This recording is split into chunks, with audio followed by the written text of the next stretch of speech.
여러분 안녕하세요. 미스터리 나우에 오신 것을 환영합니다. 오늘은 실제로 일어났던 기이하고 섬뜩한 이야기들을 들려드리려 합니다. 어린 시절의 기억부터 소름 끼치는 여행 경험, 그리고 부모님의 첫 데이트에 얽힌 기묘한 사건까지 끝까지 보시면 깜짝 놀랄 전개가 기다리고 있으니 절대 놓치지 마세요. 제가 어릴 적 아마 7살쯤 되었을 때였을 겁니다. 그 당시 살던 집에서 제 방은 다락방과 붙어있는 작은 공간이었어요. 사실 원래는 방으로 쓰라고 만든 공간이 아니라 예전 주인들이 딸아이들의 놀이방으로 쓰던 곳이었죠. 제 방에는 커다란 미닫이 문이 달린 옷장이 있었는데 그 옷장은 다락방으로 이어져 있었습니다. 나무 계단을 올라가야 들어갈 수 있었고 안에는 제 어린 시절 장난감들과 잡동사니가 가득 쌓여 있었어요. 어린 나이였던 저는 가족과 떨어져 있다는 것만으로도 무서웠고 방 한쪽에 있는 그 큰 옷장이 늘 신경 쓰였습니다.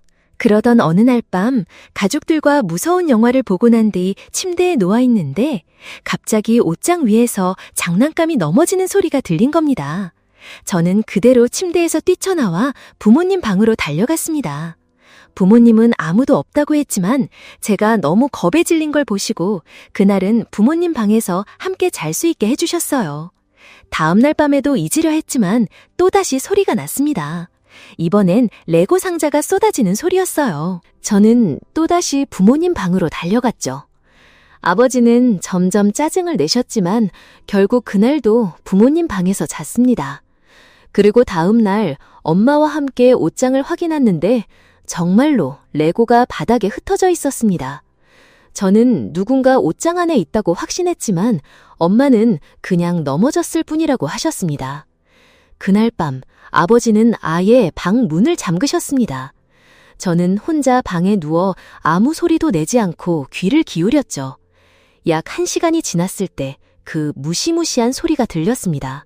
옷장 문이 힘껏 열리는 소리. 창문으로 들어오는 달빛에 옷장 앞에 서 있는 한 형체가 보였습니다. 그 순간 저는 몸이 얼어붙고 가장 끔찍한 비명을 질렀습니다. 그 형체는 옷장에서 뛰어내리더니 제 방을 빠져나가 집 현관문까지 달려나갔습니다. 엄마는 놀라 방으로 뛰어오셨고 아버지는 그를 잡으려고 계단을 내려갔지만 결국 아무도 잡지 못했습니다. 경찰도 그 사람을 끝내 찾지 못했죠. 시간이 흘러 중학교 2학년 때 저는 학교에서 루이지애나 투어라는 현장학습을 갔습니다. 남부 명소들을 돌아보는 여행이었는데 그중 하나가 미국에서 가장 유명한 유령의 집 중 하나로 불리는 머틀스 플랜테이션이었습니다. 여러 전설이 얽힌 곳이었는데 저는 투어 그룹과 함께 한 방에 서 있었습니다. 가이드는 무언가 설명을 하고 있었는데 그 순간 저는 피아노 건반을 누르는 듯한 소리를 들었습니다. 2-3번 들리길래 주위를 둘러봤지만 피아노는 보이지 않았습니다. 친구들에게 물었지만 아무도 못 들었다고 했습니다. 다시 소리가 들리자 저는 거기 또 들렸어! 라고 했지만 친구들은 저를 이상하게만 봤습니다. 그런데 그때 한 여성이 제 눈을 마주치며 자신의 귀를 가리켰습니다. 저도 고개를 끄덕였죠. 그 순간 가이드는 이곳에서 죽은 한 병사가 밤마다 피아노를 친다는 이야기를 시작했습니다. 저는 온몸에 소름이 돋았고 아직도 그때의 진실이 무엇인지 알 수 없습니다. 나중에 그 여성과 얘기해보니 그녀 역시 같은 소리를 들었지만 남편과 아들은 듣지 못했다고 했습니다. 며칠 뒤 할로윈 무렵이었습니다. 친구들과 모여 유령 이야기를 나누던 중 한 친구가 부모님의 첫 데이트 이야기를 꺼냈습니다. 사실이기에 말하기 싫다고 했지만 우리는 결국 듣고야 말았습니다. 부모님은 어색하지만 괜찮은 첫 데이트를 마치고 헤어지려던 순간 아버지가 별빛만 의지해 프로보 협곡으로 밤 산책을 가자고 제안했다고 합니다. 그곳은 아버지가 등반을 자주 하던 곳이라 잘 알고 있었다고 했습니다. 두 사람은 차를 타고 협곡 입구까지 갔다가 내려서 별빛 아래 산길을 걸어 올라갔다고 합니다. 어느 순간 남자는 불길한 예감을 느끼기 시작했어요. 나무 아래를 지나는 길이 어두컴컴했고 시간도 꽤 늦었으니까요. 그는 그 느낌을 무시하고 계속 걸어갔죠. 1분쯤 지났을까 그 불길한 예감이 다시 찾아왔어요. 남자는 또다시 그걸 무시하고 나무숲길로 들어서려는데 발이 길 한가운데 있는 부드러운 무언가에 툭 하고 부딪혔어요. 너무 어두워서 그 부드러운 것이 뭔지는 도저히 알 수 없었고 예감은 그 어느 때보다 강하게 엄습해왔죠.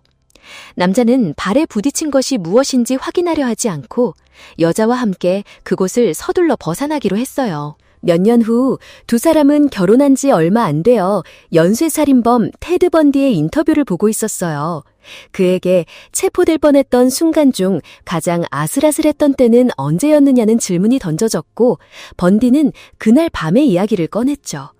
그는 프라보 캐년으로 한 여자를 유인해 막 살해했을 때 몇몇 사람이 등산로를 따라 올라오는 소리를 들었다고 설명했어요. 그는 간신히 나무 뒤에 몸을 숨겼는데 어떤 남자가 시체를 발로 툭 치고는 아무 이유 없이 그냥 돌아서서 가버리는 것을 지켜봤다는 거예요. 정말 소름 끼치는 이야기죠. 저희 학교 도서관은 저처럼 마감 직전까지 과제를 미루는 게으름뱅이들을 위해 새벽 2시까지 문을 열어요. 건물은 그리 크지 않고 대부분의 책은 서고라고 불리는 지하 서가에 있답니다. 간단히 구조를 설명해드리자면 서고로 내려가는 큰 주 계단이 있고 자판기방 그리고 서고로 통하는 4개의 입구가 있는 긴 복도가 있어요. 서고는 복도 양쪽에 있는 아주 큰 2개의 방인데 벽을 따라 엄청난 양의 책장과 독서실 책상들이 늘어서 있죠. 저는 그날 밤 11시쯤 거기에 있었어요. 작년에는 조사할 내용이 정말 많은 에세이였는데 위층과 아래층을 오르내리는 수고를 덜기 위해 서고 독서실 책상 중 한 곳에서 작업하고 있었어요. 거기서 2시간쯤 있었을까요? 댁에서 몇 칸 떨어진 곳에서 공부하던 한 남학생을 제외하고는 이미 모두 집으로 돌아간 상태였죠. 저는 그 시점엔 거의 넋이 나가 있었어요. 오전 8시 수업 제출이었는데 시간이 얼마 남지 않아서 정말 초조한 마음이었죠. 그래서 방 저편에서 누가 책장을 너무 빠르게 넘겨서 휘리릭 하는 시끄러운 소리를 낼 때 정말 짜증이 확 치밀어 올랐어요. 저는 잠시 그걸 무시했어요. 언젠가 멈추겠지 하고 생각했지만 그들은 계속 그러는 거예요. 한 5분쯤 지났을까? 너무 짜증이 나서 그만하라고 말해주려고 그쪽으로 걸어가기 시작했어요. 방을 가로질러 3발짝쯤 걸었을 때 갑자기 그 소리가 뚝 멈추더군요. 저는 다시 자리에 앉았고 다시 조용해졌죠. 하지만 10분쯤 지났을까? 책장 넘기는 소리가 다시 시작되었는데 이번엔 훨씬 더 크게 들리는 거예요. 마치 아주 큰 책을 잡고 넘기는 듯이 말이죠. 옆에 있던 남학생도 짜증이 났는지 자리에서 일어나 책장 사이를 걸어다니며 그 소리의 근원지를 찾으려 했어요. 소리는 계속되었고 저도 일어나 그와 함께 찾아보기 시작했죠. 소리는 정말 커졌고 이제는 어디서 나는지 분명히 알 수 있었기 때문에 우리는 그쪽으로 다가갔어요. 그는 책장 한쪽 편에, 저는 다른 편에 서서 책장을 따라 끝까지 걸어갔지만 아무도 없었어요. 우리는 서고에 누가 들어오는 것을 보지 못했고 출입구가 있는 방 한쪽에 있었으니 우리가 못 보고 누가 들어왔을 리는 만무했죠. 소리는 다시 멈췄고 우리는 둘 다 어딘가 홀린 듯 천천히 제자리로 돌아갔어요. 저는 다른 방에 있는 선풍기 소리 같은 건가 보다 생각하며 어쨌든 에세이를 끝내야만 했죠. 우리가 자리에 앉자마자 즉시 그 소리가 다시 시작되었어요. 이번에는 그 남학생 의자 바로 옆에서 들리는 것 같았죠. 그는 서둘러 짐을 가방에 쑤셔넣고 저를 보더니 "나 먼저 갈게" 라고 말하며 황급히 자리를 떴어요. 저는 그가 떠난 지 채 5초도 안 되어 그곳을 뛰쳐나왔답니다. 그 이후로는 밤에는 절대로 서고에 가지 않아요. 다른 사람들이 같이 있어도 말이죠. 이 이야기는 제가 아직 어선을 가지고 있을 때 일어난 일이에요. 저희 부부에게는 절대로 잊히지 않을 끔찍한 경험이었죠. 아내와 저는 동부 해안에서 출발하여 북대서양으로 이틀간의 낚시 여행을 떠났어요. 첫째 날 낮과 밤은 평범했어요. 꽤 많은 물고기를 잡았죠. 밤에는 음악을 들으며 카드놀이를 했어요. 다음 날 밤까지는 모든 것이 즐거웠습니다. 바다 위에서 지루한 하루를 보낸 후 우리는 그날 밤에는 음악 없이 다시 선실 안에서 카드놀이를 하고 있었어요. 바로 그때였습니다. 우리는 보트 모터 소리를 들었습니다. 우리는 서둘러 밖으로 뛰쳐나갔고 거기엔 불빛 하나 없는 낡고 허름한 모터보트를 조종하는 남자가 있었어요. 그는 우리 배의 뱃머리 바로 앞에 멈춰서 있었죠. 그 남자는 중년이었는데 턱수염을 기르고 야구 모자를 쓰고 있었어요. 제가 가까이 다가가서 도움이 필요하냐고 물었죠. 그는 혹시 여분의 휘발유가 있는지 물었어요. 저는 미안하다고 없다고 대답했죠. 기름이 부족해서 육지로 돌아갈 태워다 줄까 물었지만 그는 거절했어요. 오히려 자신은 기름이 충분하다고 주장하는 거예요. 아내와 저는 그가 왜 기름을 달라고 했는지 의아해하며 어색한 침묵 속에 빠졌죠. 그 순간 아내와 저는 그 남자의 멍한 시선 때문에 온몸에 소름이 돋았습니다. 우리 보트 앞쪽 가판 등불 덕분에 겨우 사물을 분간할 수 있었지만 그 외에는 온통 칠흑 같은 어둠뿐이었죠. 남자는 마침내 침묵을 깨고 그날 고기를 많이 잡았는지 물었습니다. 저는 상황이 너무 이상하고 섬뜩했지만 최대한 예의를 갖춰 그러지 못했다고 대답했습니다. 저는 그에게 이 어둠 속에서 어떻게 배를 몰고 다니는지 물었지만 그는 마치 제가 농담이라도 한 것처럼 피식 웃을 뿐이었어요. 저는 그가 제 말을 잘못 들었을 거라고 생각했습니다. 그는 작은 모터보트의 방향을 돌렸고 우리에게 마지막으로 만나서 반가웠습니다 여러분 이라는 말을 남긴 채 우리를 둘러싼 완전한 어둠 속으로 사라져버렸습니다. 저와 아내는 완전히 기이한 경험에 소름이 돋았습니다. 아내는 그 남자가 우리를 강도질하려던 것 같다고 말했어요. 어부로서 다른 뱃사람들이나 어부들과 종종 마주치고 대화도 나누지만 저는 그 남자에게 뭔가 심상치 않은 점이 있다는 걸 직감했습니다. 한밤중에 해안에서 그렇게 멀리 떨어진 곳에서 작은 모터보트 하나에 홀로 나타난 데다 그의 행동까지 우리 둘 다 정말 너무 불탄했습니다. 그래서 저는 그 남자가 우리를 다시 찾지 못하도록 배에 불을 끄고 북쪽으로 조금 더 항해하기로 결정했습니다. 저를 편집증 환자라고 불러도 좋습니다. 그날 밤 늦게 아마 새벽 2시쯤이었을 겁니다.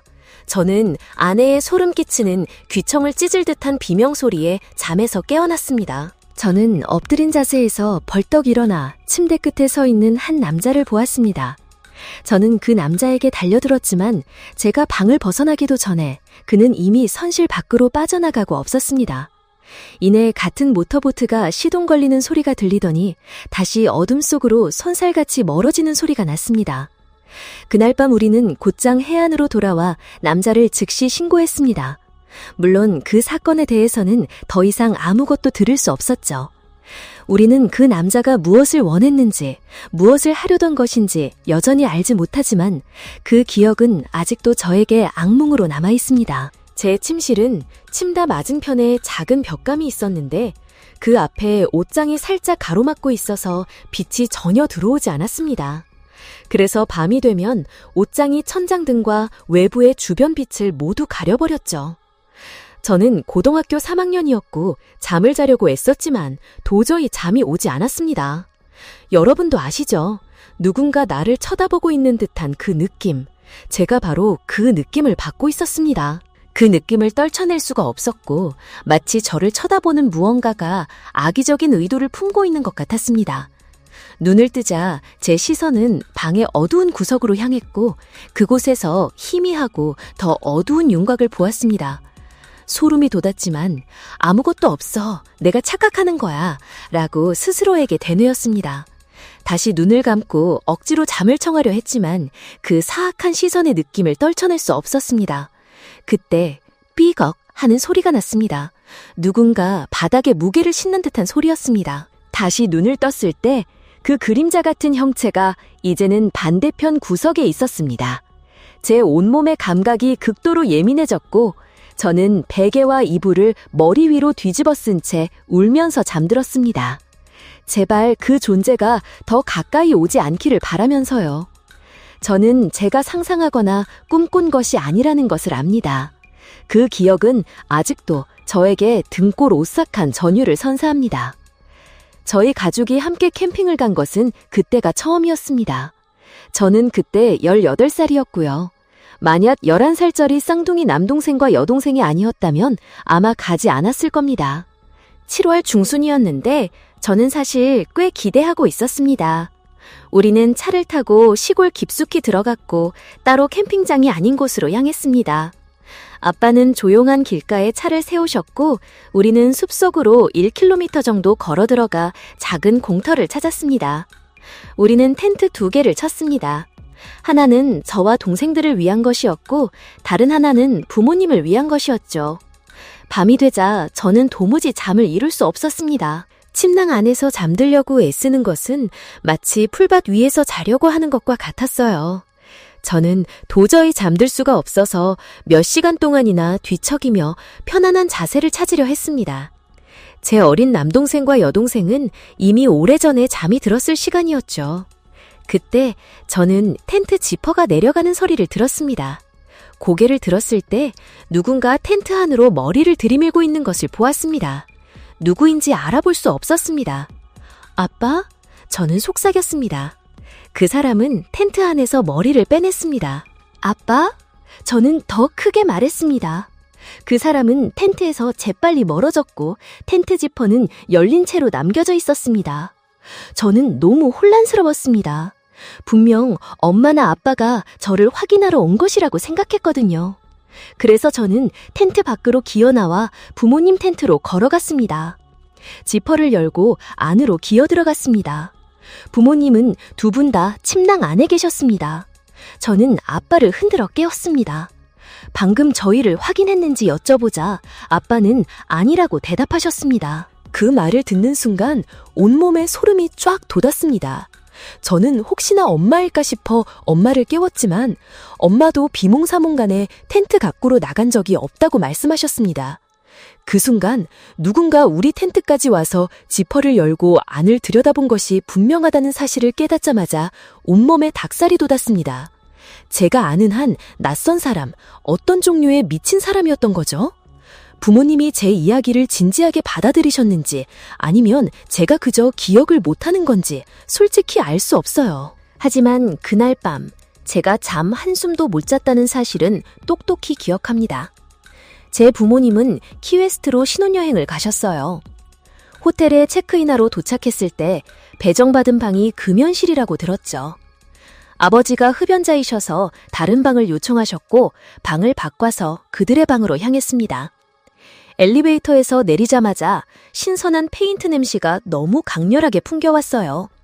복도 끝에는 페인트공이 필요한 모든 도구를 펼쳐놓고 벽에 페인트를 칠하고 있었죠. 부모님이 그를 지나치며 가볍게 인사를 건넸지만 페인트공은 그들의 존재를 전혀 알아채지 못하는 듯 했습니다. 방에 들어가자 페인트 냄새는 더 심해져서 도저히 견딜 수가 없을 정도였어요. 그래서 그들은 프런트 데스크로 가서 방을 다시 바꾸기로 했습니다. 상황을 설명하자 직원은 매우 혼란스러워하며 그날 그 층에 예정된 페인트 작업은 없다고 말했지만 어쨌든 방을 바꿔주겠다고 동의했습니다. 부모님은 짐을 챙기러 원래 층으로 돌아갔는데 페인트공은 흔적도 없이 사라져 있었어요. 모든 도구도 10분 만에 깨끗하게 치워졌고 페인트 냄새마저 완전히 사라진 겁니다. 이 시점에서 부모님은 섬뜩했지만 크게 생각하지 않고 새 방으로 갔습니다. 다음 날 아침 식사를 하러 가는 길에 그들은 관광 가이드가 한 무리의 사람들에게 이야기하는 것을 우연히 들었습니다. 부모님은 가이드가 원래 묵으려던 층을 언급하자 귀를 기울였죠. 아주 오래전 그 층에서 페인트를 칠하던 페인트공이 엘리베이터 통로로 떨어져 사망했다는 이야기였습니다. 부모님은 평소에는 초자연적인 현상을 믿지 않으시지만 도저히 설명할 수 없는 이런 사건을 겪고 나서는 꽤나 소름 끼쳐 하셨다고 합니다. 이 이야기는 저에게 일어난 일이 아니에요. 제 사촌에게 일어난 일이지만 생각할 때마다 여전히 저를 섬뜩하게 합니다. 이 이야기는 너무나도 사실입니다.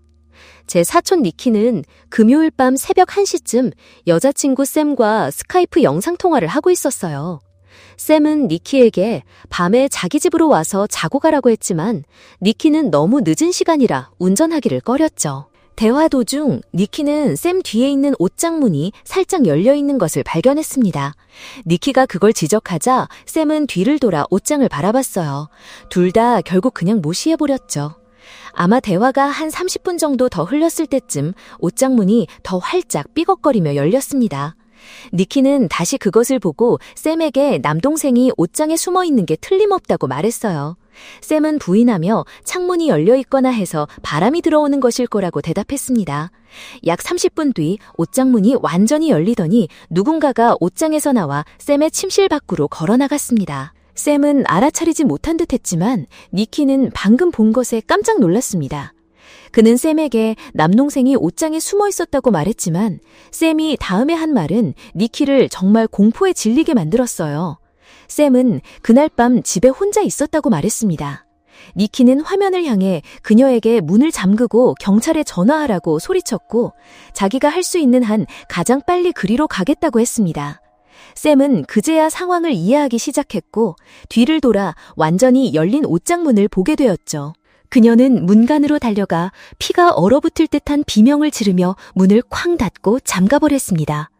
니키는 경찰에 전화하면서 최대한 빨리 차를 몰고 갔습니다. 그가 도착했을 때 현관문은 열려 있었고 그는 집 안으로 샘의 방으로 달려들어갔습니다. 그는 문을 두드리고 자신이라고 말했지만 그녀는 대답이 없었어요. 마침내 경찰이 도착했고 그들은 문을 부수고 들어갔습니다.